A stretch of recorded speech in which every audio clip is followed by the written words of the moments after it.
Before President Duterte took office in 2016, every parent had to endure being sick with worry because their children are still out on the streets at night.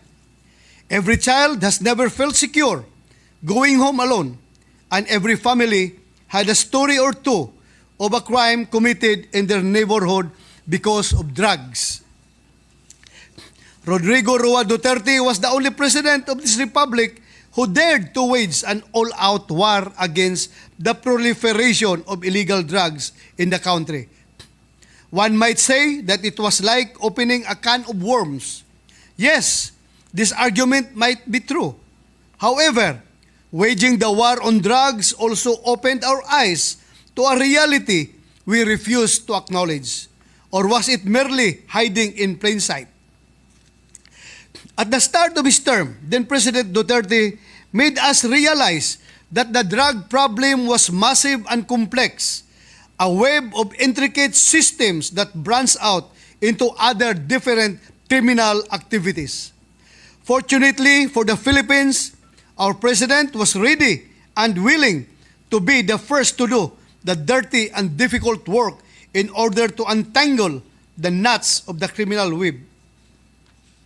During his administration, President Duterte was indeed both feared and loved. He was feared by drug cartels, syndicates, and even lowly neighborhood drug posers. But he was loved by those who understood the relevance of his campaign. Malapit po at personal sa bawat pamilyang Pilipino ang isyu ng droga. Kaya nga po siguro, naging madali sa lahat upang tanggapin ang panawagan na tuluyan ng sugpuin ito. Halos lahat siguro sa atin ay may kanya-kanyang kwento o karanasan tungkol sa pagiging biktima ng salot na ito. How many of our kababayan have been victimized by snatchers, robbers, rapists who would later on turn out to be under the influence of illegal substances after they were tested? Some of them, when interviewed by their arresting officers, would even say that they resorted to robbery because they needed to fund their drug addiction. How many of us knew someone who squandered all their family's wealth just to maintain their lifestyle of vices? Ilang beses na po tayong nakabasa ng mga headlines sa ating pahayagan o nakarinig sa radyo o nakapanood ng balita sa telebisyon tungkol sa mga krimen na bunga ng illegal na droga. Masakit din po sa kalooban ng mabalitaan na may mga kababaihan na hinalay o ginahasa na mga nilalang nalulong pala sa mga ipinagbabawal na gamot. Then Mayor Rodrigo Duterte, with his unorthodox leadership, somewhat struck a chord in every Filipino's consciousness. The message was straight and simple. The drug menace is destroying our country and it has to be stopped. When the Filipino people voted in 2016, we did not only vote for Rodrigo Duterte as president. We voted for his advocacy. Filipinos accepted the campaign against drugs and embraced it. To the credit of our law enforcement agencies, they readily responded to the call of President Duterte. I was privileged enough to be in the leadership of the Philippine National Police when we ramp up our efforts to rid our streets of illegal drugs. As we continued to do so, it was quite remarkable that almost all other crimes that were related to it began to decline in number. In February of this year, Secretary Anyo of the Department of Interior and Local Government claimed that index crimes in the country dropped to 34,552 in 2021 from 131,699 in 2016. It was for the PNP as a whole and for me personally a validation of our claim. Illegal drugs were almost always involved in other crimes. But more importantly, it was a vindication of President Duterte. He was right when from the very beginning. We have been slowly becoming a narco state, but here in front of us was the opportunity to prevent it from happening. Needless to say, we grabbed this opportunity and acted on it. Time was and still is of the essence. Upang malinis po ang ating bayan, kinailangan po na simulan ito sa mismong bakuran ng ating pamahalaan. Sa hanay po ng ating law enforcement, hindi po tayo nagdalawang isip na imbestigahan at kasuhan ang mga tinaguriang ninja cops na siyang sumisira sa imahe ng ating kapulisan. Hindi rin po nakaligtas ang mga local elective officials na nagkukubli sa kanilang mga posisyon para mapagtakpan ang kanilang mga illegal na mga gawain.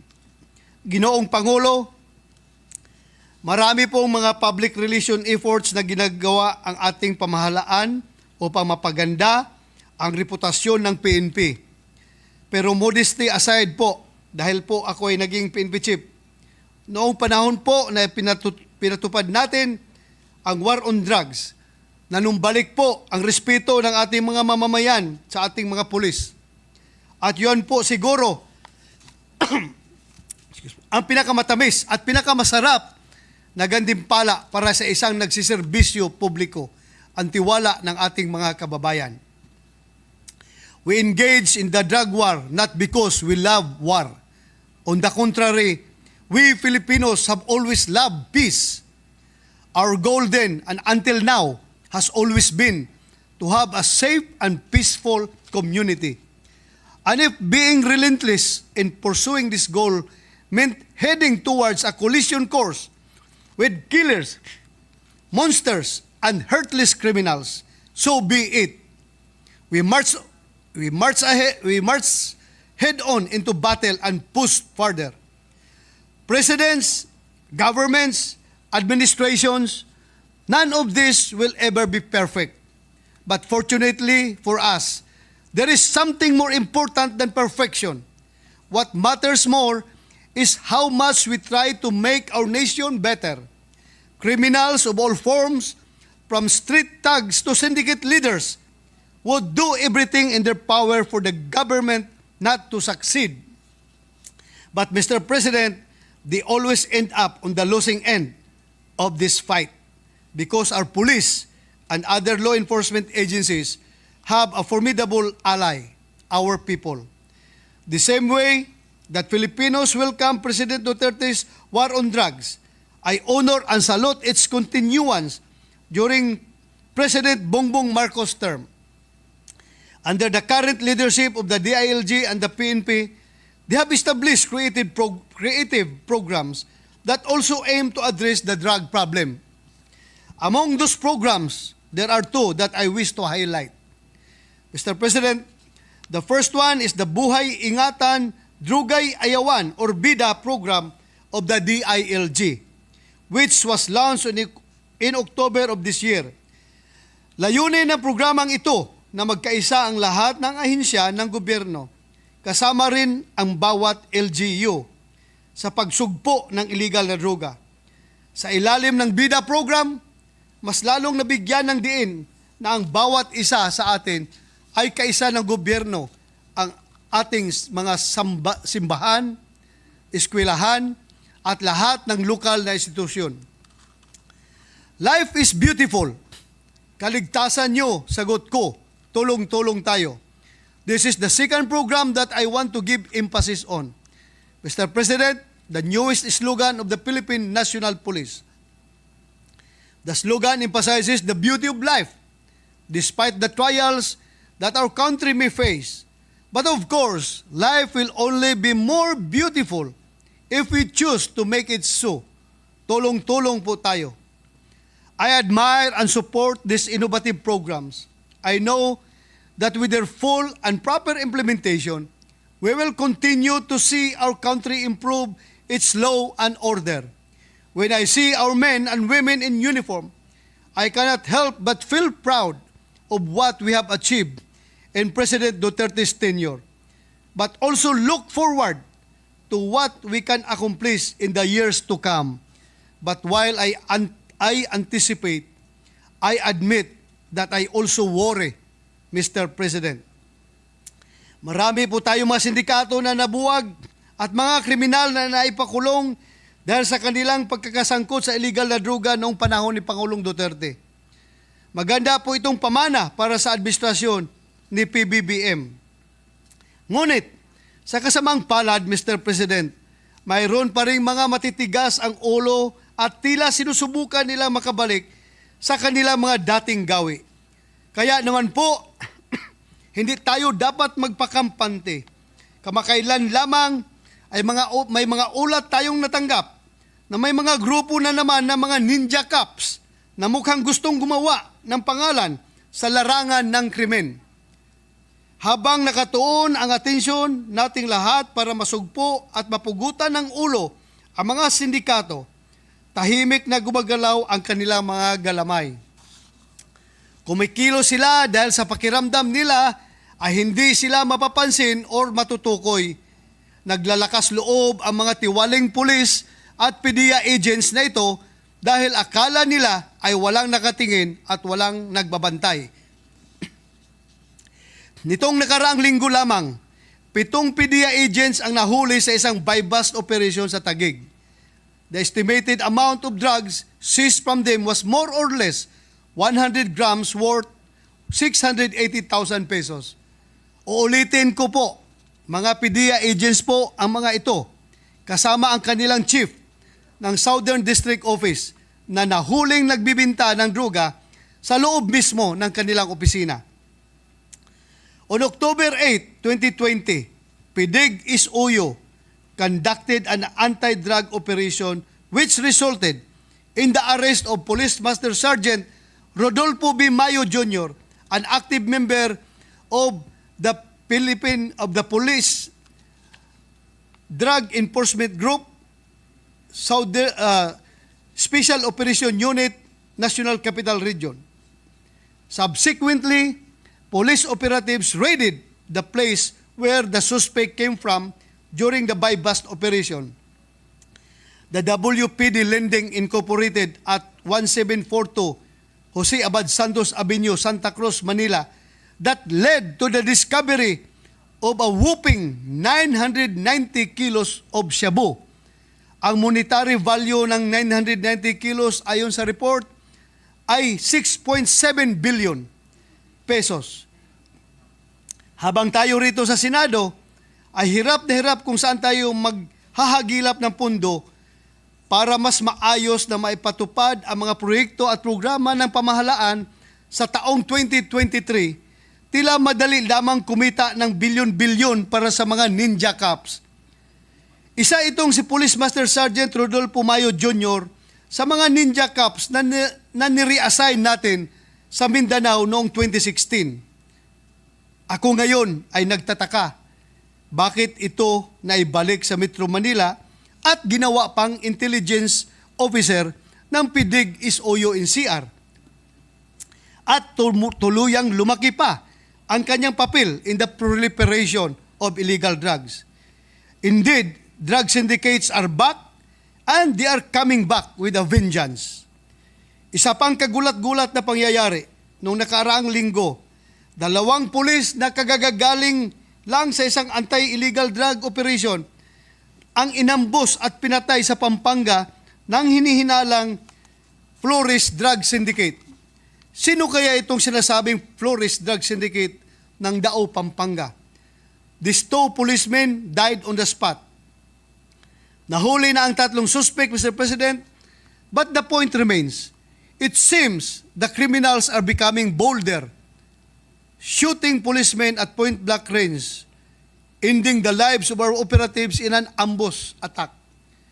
Ang hamon ko ngayon sa ating kapulisan, papayag ba kayong ganyan na lang ang gagawin sa inyong mga kabaro?